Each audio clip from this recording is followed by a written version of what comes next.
అందరికీ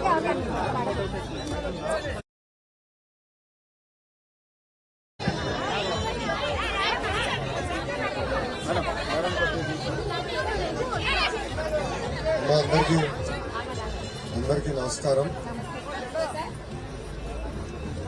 మిమ్మల్ని ప్రభుత్వం ఎట్లా వేధిస్తుంది అనేది నేను చూశాను. పాదయాత్రలో అంగన్వాడీ టీచర్స్ సంబంధించిన పెద్దలందరూ కూడా వచ్చి నేను కలుస్తాం జరిగింది. వాళ్ళు నాకు రిప్రజెంటేషన్ కూడా ఇస్తాం జరిగింది.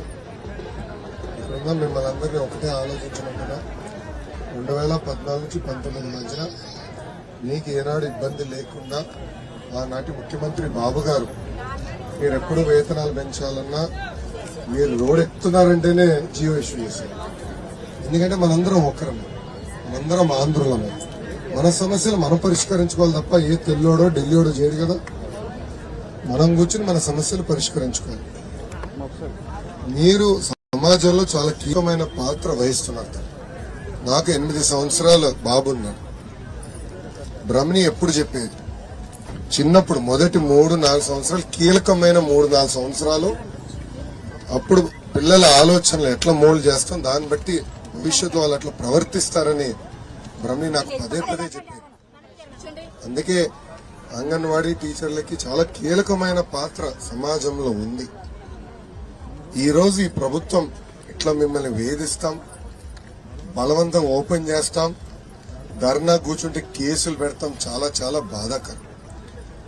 అన్ని సమస్యలు ఒకేసారి పరిష్కారం అవు, కానీ 1-2 అవసరమైతే 10 సార్లు కూర్చుని మన సమస్యలు మనం పరిష్కరించుకోవాలి తప్ప ఇట్లా అందరూ రోడ్డెక్కే పరిస్థితి రాకుండా చూసుకోవాల్సిన బాధ్యత ప్రభుత్వాల పైన ఉన్నాయి. ఆనాడు బాబు గారి వేతనాలే తప్ప మళ్ళీ పెరగలేదు. ఆనాడు పక్క రాష్ట్రాలతో పోటీ పడి ఉండేది మన వేతనాలు. కానీ గత 5 సంవత్సరాలు ఈ ప్రభుత్వం పెంచలేదు. నిత్యావసర సరుకుల ధరలన్నీ పెరిగినాయి, అన్ని ధరలు పెరిగినాయి. ఈ రోజు బతికే పరిస్థితి లేకుండా పోయింది. తప్పనిసరిగా మీ డిమాండ్లు అనేది న్యాయపరమైన డిమాండ్లు, అది మన ప్రభుత్వం అధికారులకు వచ్చిన వెంటనే పరిష్కరిస్తామని సభాముఖంగా నేను హామీ ఇస్తున్నాను. రెండో విషయం తల్లి, మీ పైన కేసులు పెడతాం చాలా చాలా బాధాకరం. అదే మాకు స్టార్టింగ్ నాకు తెలుసమ్మా, ఎందుకంటే నేను ఇప్పటికీ 3-4 సంఘ పెద్దలు వచ్చినా కలిశారు. పాదయాత్రలో గత 3 రోజులుగా నన్ను కలుస్తున్నారు. ఇట్లా కేసులు పెడుతున్నారు, నా దృష్టికి తీసుకొచ్చారు. ఓపిక పట్టుదలని 3 నెలలు మన ప్రభుత్వం వస్తుంది, కేసులన్నీ ఎత్తేస్తాం, ఏం మర్యాద. ఓకేమా? నేను నాడు నేడు ఎప్పుడు మిమ్మల్ని కోరేది ఒకటే ఉంటుంది, పసిబిడ్డలను జాగ్రత్త చూసుకోవాలి, పౌష్టిక ఆహారం ఇవ్వాలి, సమాజం పట్ల ప్రత్యేకంగా మహిళల పట్ల గౌరవించాలనేది అంగన్వాడీ కేంద్రం నుంచి పీజీ వరకు ఉండాలనేది బలంగా నమ్మే వ్యక్తిని. సో దాంట్లో మీరు కీలకమైన పాత్ర వహిస్తున్నారు. మీకు మేము అండగా నిలబడతాం. 3 నెలల ఓపిక బట్టని మన ప్రభుత్వం వస్తుంది. కూర్చుని మాట్లాడుకుని సమస్యలు మనం పరిష్కరించుకుందాం. ఒక ఉదాహరణమ్మా, నేను మీ సేవ ఐటీ శాఖ కింద ఉండేది. ఆనాడు మీ సేవ ఆపరేటర్లు ఈమెయిల్ పెట్టారు తల్లి నాకు, అన్న మాకు ఈ సమస్యని చెయ్యకపోతే మేము సమ్మకి వెళ్తాం. కానీ ఎందుకే మీకు అయింది, రాండి ఐటీ సెక్రటరీ గారు కూర్చుంటారు, కూర్చుని మన సమస్యలు మనం పరిష్కరిస్తామని 2 రోజులు పరిష్కరించాం. ఇప్పుడు పాపం మీ సేవలు కూడా రోడ్డు మీద పడేశారు. చూడండి ఎంత అన్యాయం. అట్లా ఉండకూడదమ్మా. ఎందుకంటే తరతరాలుగా మీరు పనిచేస్తున్నారు, కీలకమైన పాత్ర మీరు కానీ మీ సేవ ఆపరేటర్లు కానీ అందరు కీలకమైన పాత్ర వహిస్తున్నారు. కానీ ఈ రోజు కావాలని మిమ్మల్ని వేధిస్తున్నారు, ఇది సరికాదు. మీకు అండగా నిలబడుతుంది తెలుగుదేశం పార్టీని సభాముఖంగా నేను హామీ ఇస్తాను. ఓకేనమ్మా? నేను వెళ్ళొస్తాను. అమ్మా ఎవరమ్మా మీరమ్మా ఆడతారు? మన నియోజకవర్గం నుంచి మన లోకేష్ అన్న మనకి మంచిగానే చాలా సానుకూలంగా స్పందిస్తున్నారు. ఈ మాట ప్రభుత్వం వచ్చిన తర్వాత కూడా నిలబెట్టుకుంటారని మేము ఎంత ఎదురు చూస్తూ ఉంటాము. తర్వాత ఈ రోజు అమ్మ ధరలు ఎంత పెరిగాయో మనందరికీ తెలుసు. పెరుగుతున్న ధరలకు అనుకూలంగా ఈ రోజు మనం జీతాలు పెంచమంటున్నాం. ఒక ఎమ్మెల్యేని గాని ఒక ఎంపీని గాని 11,500తో ఒక్క రోజు గడపమనండి చూద్దాం. మనం మాటికి రోడ్లు ఎక్కుతున్నాం, కానీ రోడ్లు ఎక్కడమే కనిపిస్తుంది. అంగన్వాడీలు ఎప్పుడు ధర్నాలే కానీ పైనుంచి మనకి ఎలాంటి సానుకూలమైన స్పందన కూడా మనకి లేదు. ఈ రోజు మనకి జీతాలు పెంచమని ఎందుకు రోడ్లు ఎక్కితే మన పిల్లల్ని వదులుకొని, భర్తల్ని వదులుకొని, సెంటర్ని వదులుకొని, బాధ్యతలు వదులుకొని రోడ్డు ఎందుకు ఎక్కాం?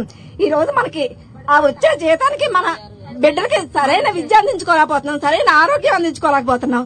ఇన్ని విధాలుగా మనం సఫర్ అయ్యి రోడ్డు ఎక్కితే మళ్ళీ ఎక్కడికక్కడ ఖండించడం, ఎక్కడికక్కడికి జైలు పాలు చేయడం, ఎక్కడికక్కడికి పోలీస్ స్టేషన్ లో పెట్టడం, నిర్బంధించడం. తర్వాత ఈ రోజు సుప్రీంకోర్టు సచివాలయం స్టాఫ్ వాలంటీర్ల చేత ఓపెన్ చేస్తున్నారండి. ఈ రోజు ఇష్యూ చేశారండి. తర్వాత మనకి సుప్రీంకోర్టు మనకి జీవో పాస్ చేసింది గ్రాడ్యుటీ అమలు చేయమని. పాస్ చేసి అప్పుడే మనకి 2-3 ఇయర్స్ అవుతుంది. కానీ ఈ రోజు మన పక్కనున్న మన తెలంగాణ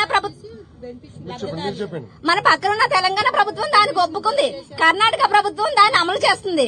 కానీ మన ప్రభుత్వం సుప్రీంకోర్టు అమలు చేసిన గ్రాడ్యుయేట్ ని మాకు వర్తించండి అంటే అది మేము చేయలేమంటున్నారు. పోనీ జీతాలు పెంచమంటే అది వాళ్ళ వల్ల కాదంట.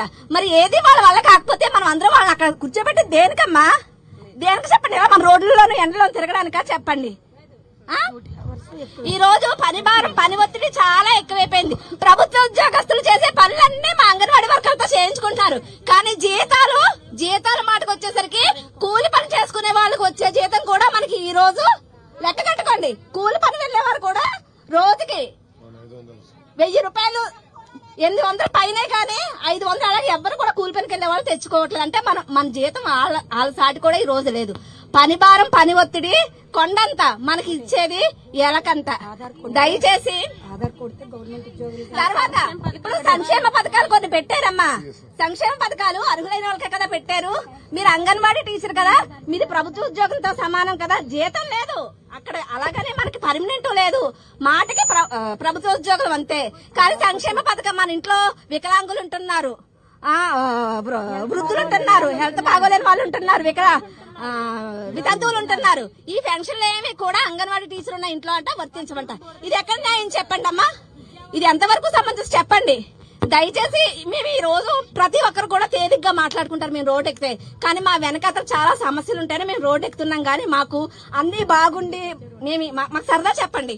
ఇలాగ అన్ని వదిలేసుకొని 9 గంటల నుంచి 5 వరకు 3 రోజులు బట్టి ఇలాగ మేము టెంట్లు వేసుకొని చేయడానికి మా ఆడవాళ్ళం మేము వస్తున్నాం అంటే మా కడుపు ఎంత రగిలిపోయి కడుపు ఎంత మండుతుందో కనీసం మీరు అర్థం చేసుకొని మా ఎంత మీరు నిలబడతారని.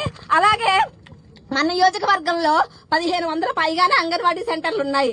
మాకు మేనిఫెస్టో రూపంలో మా సుప్రీంకోర్టు అమలు జీవో పాస్ చేసిన గ్రాడ్యుయేటీ మా జీతాల పెంపు మేనిఫెస్టోలో పెడితే గనక మా 1500 కుటుంబాల నుంచి 10,000 ఓట్లు లేవన్నా మనకి పడతాయి. ఈ ఓట్లన్నీ మన ప్రభుత్వానికి వేస్తామనేసి మా యూనియన్ తరఫు నుంచి మేము మాట ఇస్తున్నాం, సపోర్ట్ చేస్తున్నాం. అమ్మా ఒక్క నిమిషం దయచేసి ఇక్కడ అందరూ కొంచెం ఓపిక వినాలి. మేనిఫెస్టోలో సూపర్ 6 బాబు షూరిటీ, భవిష్యత్ గ్యారంటీ మీకు తెలుసు.